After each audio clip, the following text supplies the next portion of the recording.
Wona kuphuma bhaso sitawushumela.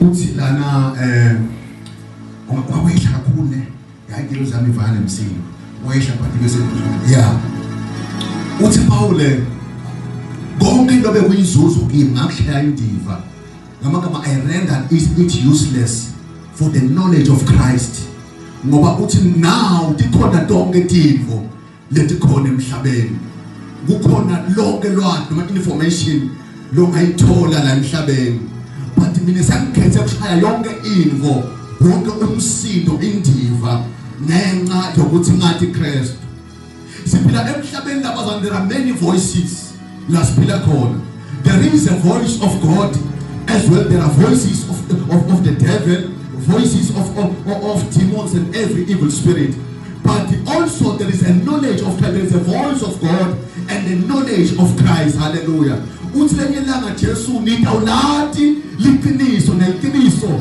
litanikhulula ngamagama liqiniso libe likhona but alikwati ukukhulula ngembi kokuthi ulati that is why athi abantu bayabhubha ngenxa yokuswela lwati ababhubhi ngenxa kusabathandazi ababhubhi ngenxa kusabanikeli ababhubhi ngenxa kusabazili but bazila without knowledge they pray without knowledge they give without knowledge that is why I said few weeks ago ngathi the devil is not afraid when thandazo wakho sathana akanamthaba nemlothandaza 3 hours uma ngabe lo muntu angana knowledge because lo mthandazo uba ngumthandazo but noma fike ezulwini ngoba uma umuntu athandaza kumele athandaze umthandazo wakhe uhambe nelivi utshela kuNkulunkulu uthe evini lakho 1 2 3 so njengoba usho nje Nkosi phendula ngokuya kwelivi lakho so uma ngabe unganalo lwathi loNkulunkulu uya kuNkulunkulu uchaze inkinga yakho and God is not interested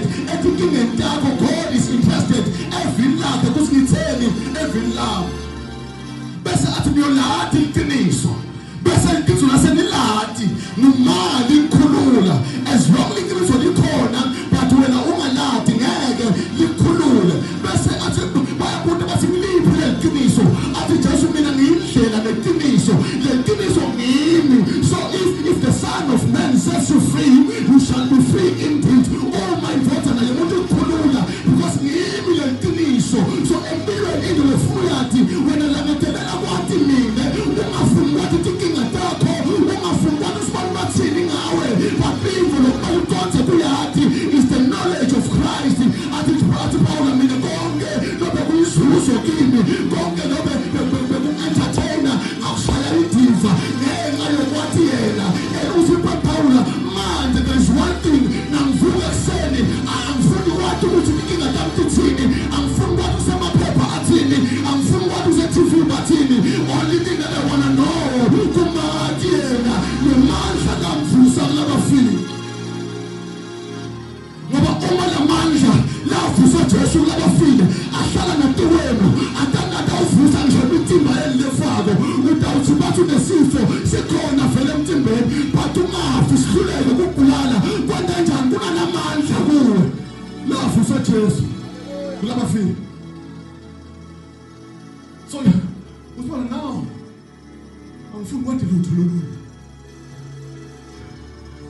ngivamisile kusho ukuthi mina even la ekhaya na ufika la ebandleni mina ngithanda indzaba mina le uma ungativa ungahlala ungaseva nale nshumayelo ngoba sebakuthile ntamo mhlawumbe uvakashile ufika uhlala usengwenya futhi uyashumayela bathi uyashumayela mara yena uyabona lapha sekuzungeke abantu ukuthi bahle kakhulu labantu bathi now I desire to know nothing else but Christ ufuna kwathi Kristu and angifuni kumathi yedwa ngathi nganamandla lavusa Jesu labafile ngoba athi Paul lelivangeli la Kristu asilo lamagama nje kuphela but linemandla lihamba nemandla asilo lelivangeli lombuso libulula kulabaphupa but kithi linemandla so wathi ubamba livangeli kumele lihambe nemandla kumele ube nemandla that is why isibhayibheli indalo yakho for the signs of God to appear with power to manifest the power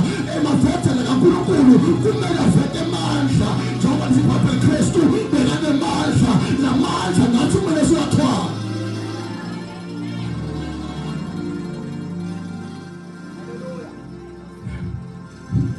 lithi iBhayibheli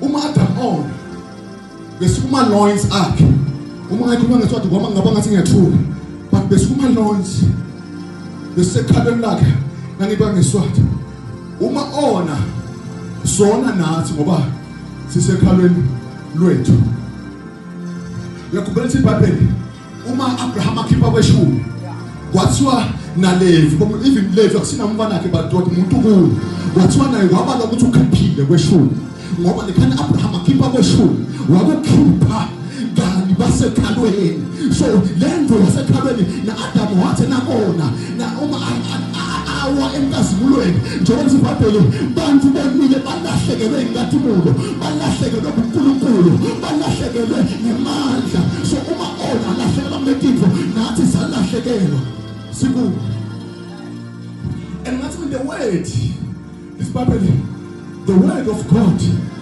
uNkulunkulu uthi ngalikhipha bese uhlala phansi alithi kuthi lingabuyeli kuyelingakawenza umsebenzi so njengoba uNkulunkulu ashilo kuthi ngedayilidla le nokudla niyofa nokufa ngathi mina le livi lathi naliphuma laba nagada kuthi bebadla bafe so le livi lakithima belokhu lihamba lizulazula but the day badla Jesu wema esikhundleni sethu nakema esikhundleni sethu le livi lashaya yena nalishaya yena lithi iBhayibheli Jesu nakabethelwa esiphambanweni emadimoni nasathane bahleka bathi batetha ngaJesu kana bathi ukuthi iBhayibheli itolo lithi lencwadi yethu etono yabethelwa kanye naJesu that is why the Bible says there is now for no condemnation there is now for no condemnation akusekho kulahlwa kulabo kuKristu Jesu ngoba incwadi yobona kwabo yabethelwa kanye naKristu the time Christ abethe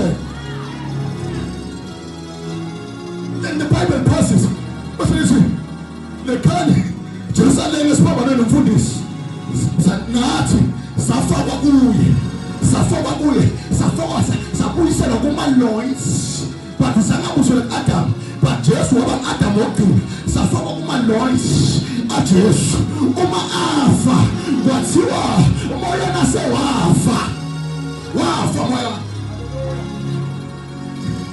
then lithi iBhayibheli lithi iBhayibheli uma Sathane when the accuser of the brethren ayakhulukulu athi ngomangalela moyana athi uNkulunkulu muphi moyana moyana wonile emhlabeni itolo ukhulumekayo athi uNkulunkulu moyana muphi which one ngoba mhlambe ngikhuluma ngesingisi asimoyana mani intuduzi mandoza asimose kunoyo wafakta athi kuya ngosikukhombe ngisho now athi kunoma lona usidalo lesisha liphethi lakhe li-ends akunalutho ephethi lakhe bese uyayijika Pawuli ulalela iBhayibheli uma Jesu wafa kanye nathi bese iBhayibheli wayemathunji nomhlaba iBhayibheli nasekavuka savuswa kanye naye but uma sasivuswa lekhaya Adam oqala ona kwathiwa wonke umuntu onile ngoba konke lebethwele Adam Adam so noma Jesu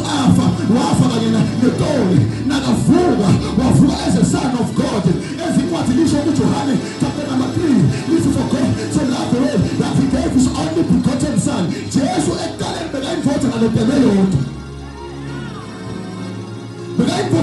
yodwa but lithi now nasekavuka wakasaba imvotha ngaletele yodwa wamuka that title but wanika i-title lesha kwathiwa now you are the firstborn of many brethren you are no longer alone but you have brothers now so unebafowethu njengoba sinabazalwane Jesu ngumfowethu Jesus is my brother sengahlala etafuleni lithi Jesu bhuti wami amsinde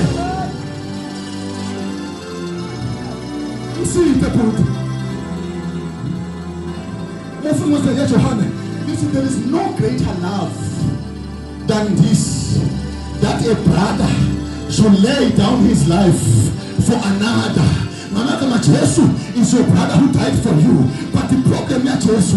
Adam ona watu bonga bambeni wasonga tasi Adam. But Jesu nasema funga. Kuto is the firstborn of many brethren. Now you are the son of God. Now you are the daughter of Zion. If you Bible anati yini kuto nilishanga niliketekile. Nisife sema priesti. Ibangwana basem kosini because you are born of God.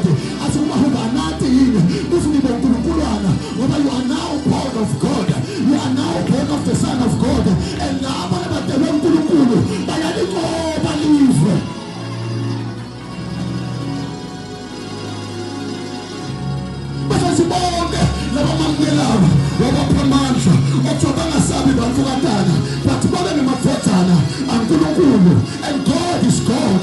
So nathi nithi anathini kuthi nibonkulukulwana. You are a God with a small g.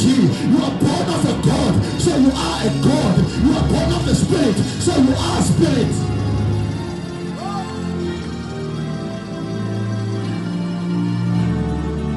The Bible is now uma Jesu avuka kwathiwa just glory. Whoa, na wenda nini kuthiwa glory wafa kudzala athi Sathane no umuzi glory lo athi uNkulunkulu akusini glory lo athi hayi uGlory uNkulunkulu why not uyachita bese ngiva Paul athi akusemina ngiphilayo but uChrist uphila kimi.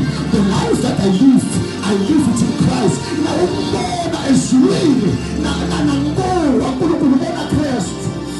Ushamanta paria kapa la pareba lele separaba uNkulunkulu abuka emhlabeni ubona Christ.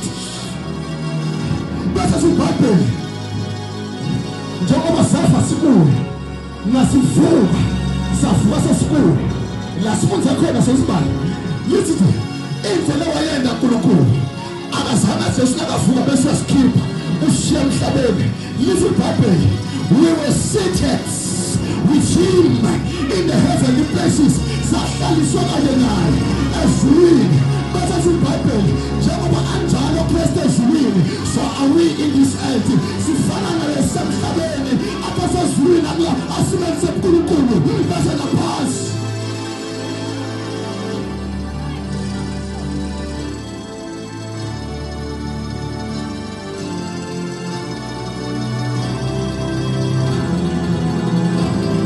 Kitchen khawa lenemandla osithi mina nebukhawu okuhlangana mina ngilomnyenyane nje.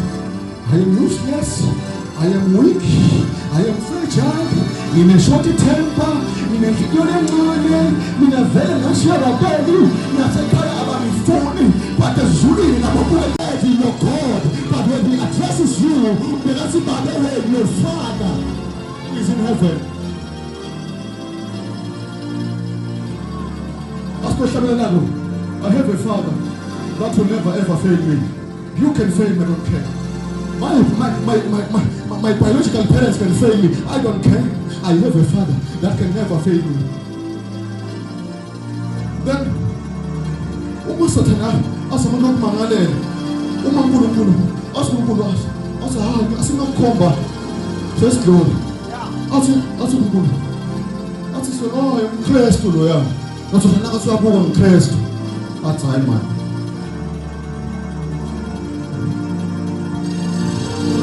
Jengo benjalo zulu. Akusasini lo phila. uChrist lo phila. Kimi noma ngiyaphila noma ngiyafa kufa kuyinzuzo. Uthi ukuphila uChrist uyinzuzo nekufa solo. Because angisana mpilo yami. Lempilo lengiphila ukuphila ya Christ. Uma athi Kristu mina angeke ngilutho ngaphandle kwalo babe la kwenda nawe awusana mpilo yakho. Uva lo mebathi ungendiso umtimba wami that means impilo yakho awusengayinikeli uChrist. Ba Christ abasendi lebakuthandako bakubendwa lo Christ afuna kona.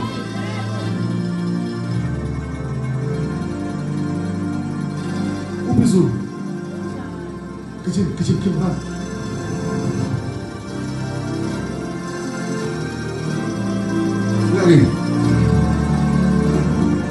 When I move, before Christ when we talk about Jesus, we're talking about the king, number one, Jesus. Number two, Ringos. Number three, he's a prince of peace. Number four, he's a son of God. Number five, he's a conqueror. Christ. Singabala sibale kuze kuyose. Konke nangiki. But uma afa Jesus esiphambanweni. Lekhani kuba mnyama. There was an exchange. babhekisa umuntu lo ongasathi sono wendiwa sono to redeem those who were perishing because of sin. So esiphambanweni lokona kwethu kwaya kulo, lokugwadla bethu kwaya kulo, lo emanga ethu aya kulo, whatever we are kuthakathi bethu baya kulo. So for the first time simthola athi my God kanti ekubeni akakase Jesu apithe uNkulunkulu nga my God. He always addresses God nga my Father, but because bekakhuluma endzaweni yesoni, soni asina right yokubita uNkulunkulu nga my Father, but sine right yokumbita nga God. So what for, because bekathwele tonke ntono tethu, for the first time he called God.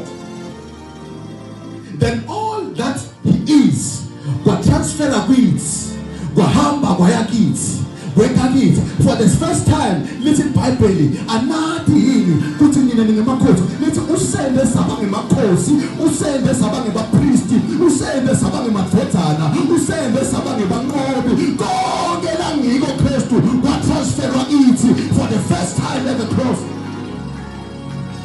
Washa phansi. That is why nakavuka uvuka awusasiyona umuntu ukadala.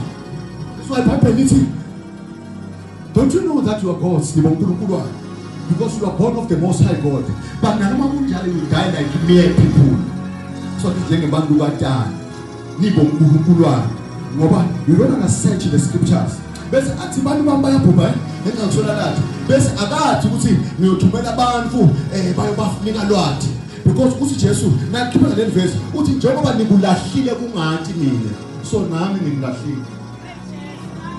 Ngakama ngumsebenzi wakho kuyofuna lwazi, ngumsebenzi wakho to search scriptures, ngumsebenzi wakho kuyofuna ibandla lekufundisa ngaKristu, ingafundisa emadlatana. Ngumsebenzi wakho. Akuna ndiza yokuqhamuka ikahlehla ngelwazi ungaladi, akuna ndiza ekaphela ukuphethela libandla. It is your job. Athi the spices wena Rahabi, ngumsebenzi wakho kuyodonsa abakini tobafaka la kulendlu lena lemjiva lobovu. It is your job. I desire one thing, to know him, nemandla ekuvuka kwakhe kwabafika.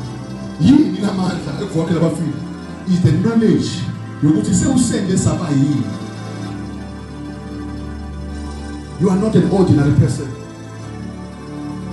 uSinkulunkulu uSamuel ngiNkulunkulu mina angibuki njengabantu futhi I don't judge njengabantu. Abantu bajaja based on the outside, but mina ngijudge based on the inside. Because kunebantu laba idlulako la umntashaya asuka ngale ngasekhona ayimvule because of lo mkhukhu. Yebo ngikho sona kuke ngiyashisa because it judges by the outside. Unokuthi ngidlula la ngidlula khona mhlawumbe ngihamba ngekhaya mfundisi uva mhlawumbe kule mzwana lo ngathi ukuthi mfundisi magama sebo njani siyaphila mfundisi magama uthi lo lapha edule ekhuphini wena magama khona la bathi ngomfana lo nakashumela ngathi ngibambe nomdzala nomkhaba unemoto lesirious unomfana lo akuthi umthothi isikhabeji ukuthi elulizele ngibambe lo ngalo nemkhaba. Then there's a judging on the outside. Wamuntu wambangani mhlambe akana moto uhlala phi uhlala khona manje eveni avela phela emandla umuntu sengamane ngisuke ngisuke edrobheni kanti abantu basuke edrobheni ukukhonza la ngithi